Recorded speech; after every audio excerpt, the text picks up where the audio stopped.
Voice change part 2b.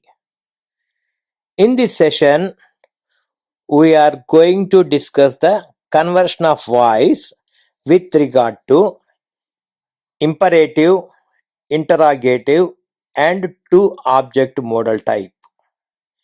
Before coming to this process, you have to go through the part A for understanding the general principles in the conversion of voice change. Voice change part 2. ఈ voice change part 2లో imperative, interrogative and two object మోడల్స్ని మనము active voice నుంచి passive వాయిస్లోకి ఎలా మార్చాలో చూస్తున్నాము. అయితే దీనికి ముందర పార్ట్ ఏ అనేటువంటిది చేయబడింది. దానిలో చూస్తే జనరల్ రూల్స్ అన్నీ కూడా మీకు అర్థమవుతాయి. ఆ నియమాలను అనుసరించే మనం మారుస్తున్నాం కాబట్టి పార్ట్ 1ని క్షుణ్ణంగా చూచి దాని అవగాహనతో పార్ట్ బిలోకి రావాల్సిందిగా కోరుతున్నా. Now we are going to learn how to convert an imperative sentence from active voice AV to passive voice PV. ఈరోజు ఒక ఇంపరేటివ్ సెంటెన్స్ని యాక్టివ్ వాయిస్ నుంచి ప్యాసివ్ వాయిస్కి ఎలా మార్చాలో నేర్చుకుంటున్నాము. చాలా జాగ్రత్తగా నిశితంగా ప్రతి అంశాన్ని పరిశీలించండి. An imperative sentence may have a direction, advice, order or a request. Imperative sentence అనగా ఈ వాక్యము ఒక డైరెక్షన్ సూచనని, అడ్వైజ్ సలహాని, ఆర్డర్ ఆజ్ఞను, రిక్వెస్ట్ అభ్యర్థనను దీనిలో ఏదో ఒక దానిని కలిగి ఉంటుంది. An imperative sentence may not have the subject.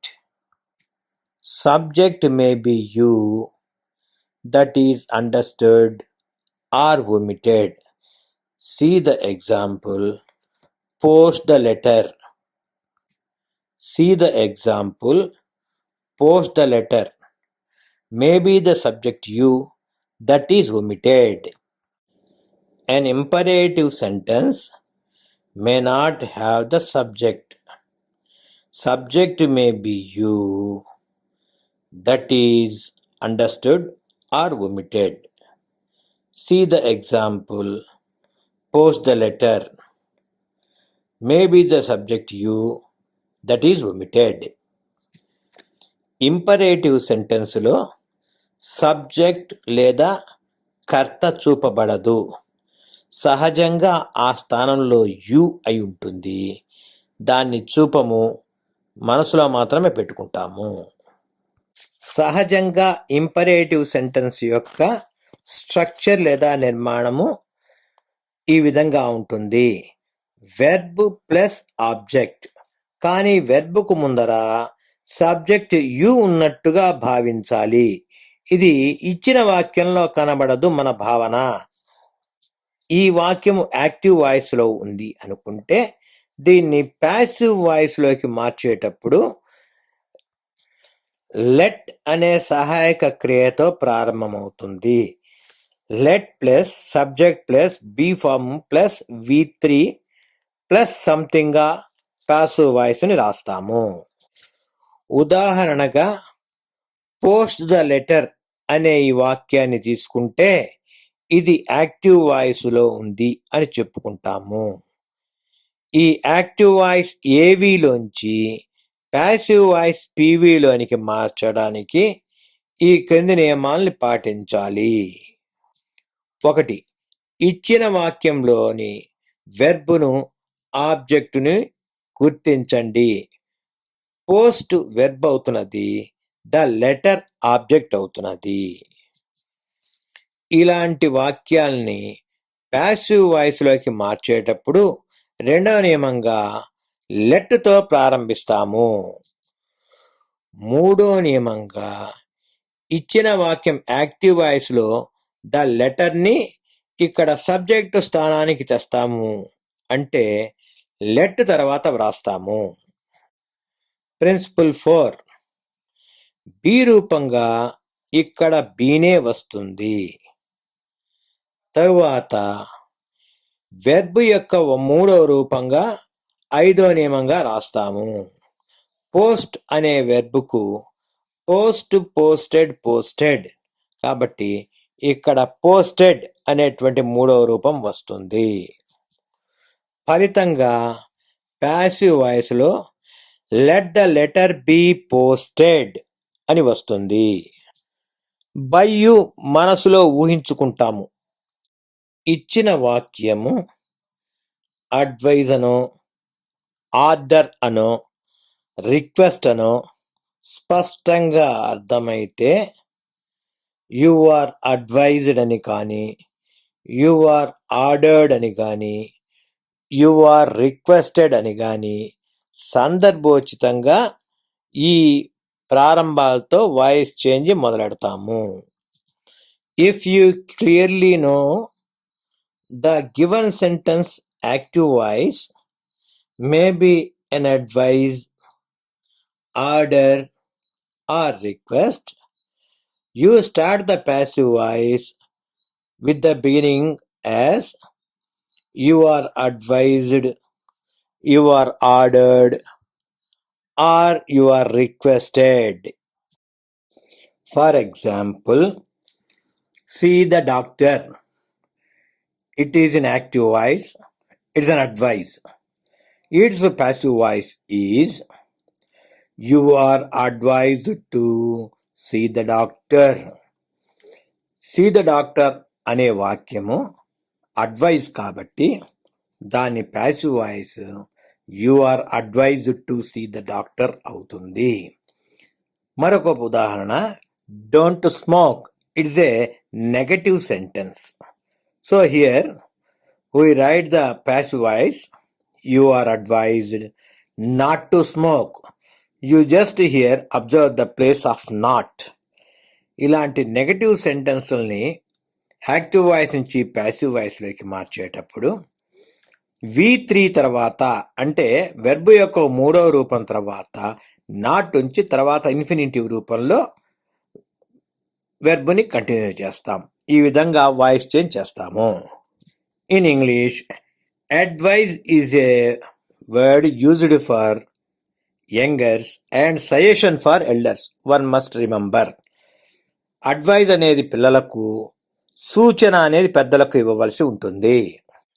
Next example, get out of the class. It is an order in active voice.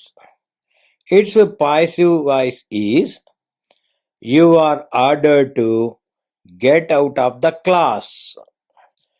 Get out of the class అనే వాక్యము యాక్టివ్ వాయిస్లో ఉంది.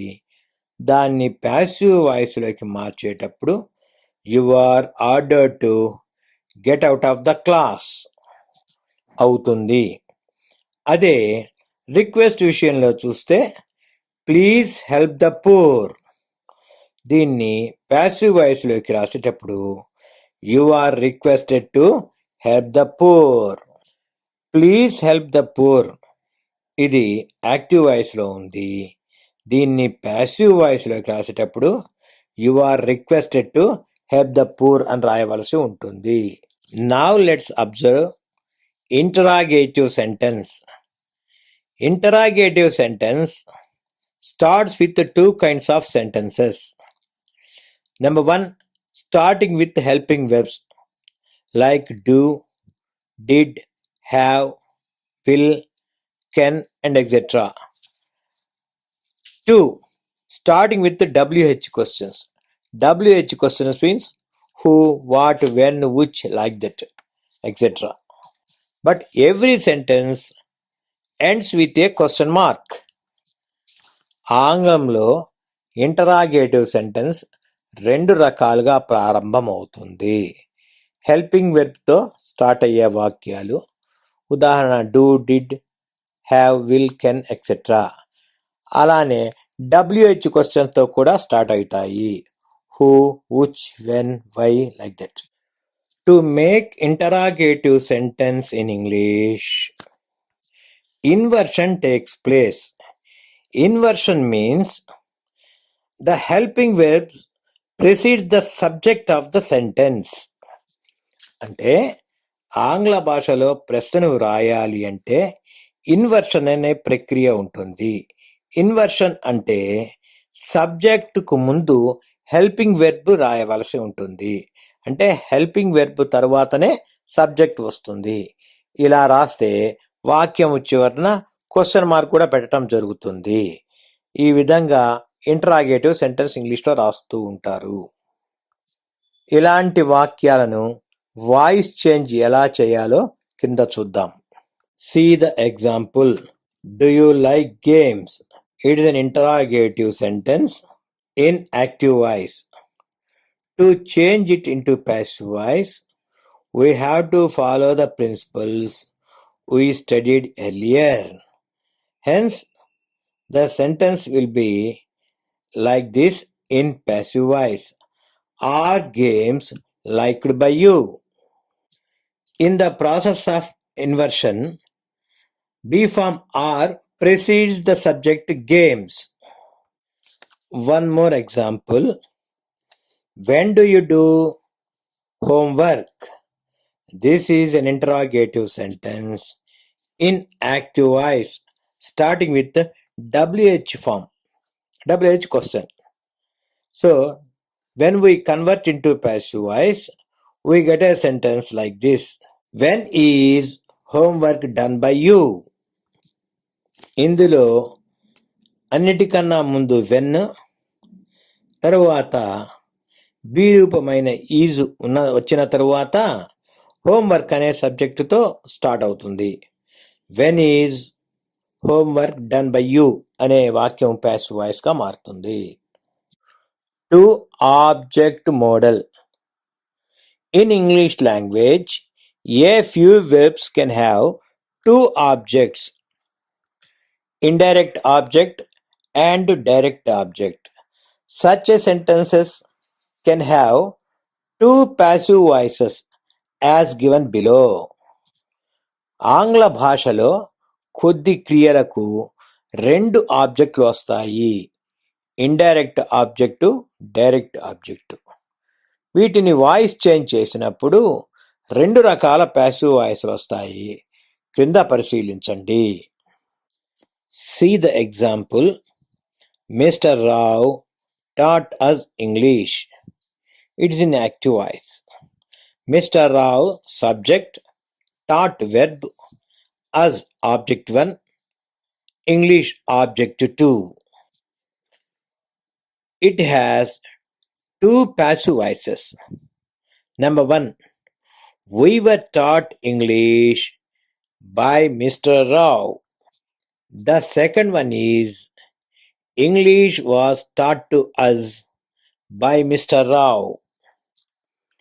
Example 2. Raju sent me an email. For this sentence, there are two passive voices. Number 1, I was sent an email by Raju. 2, an email was sent to me by Raju.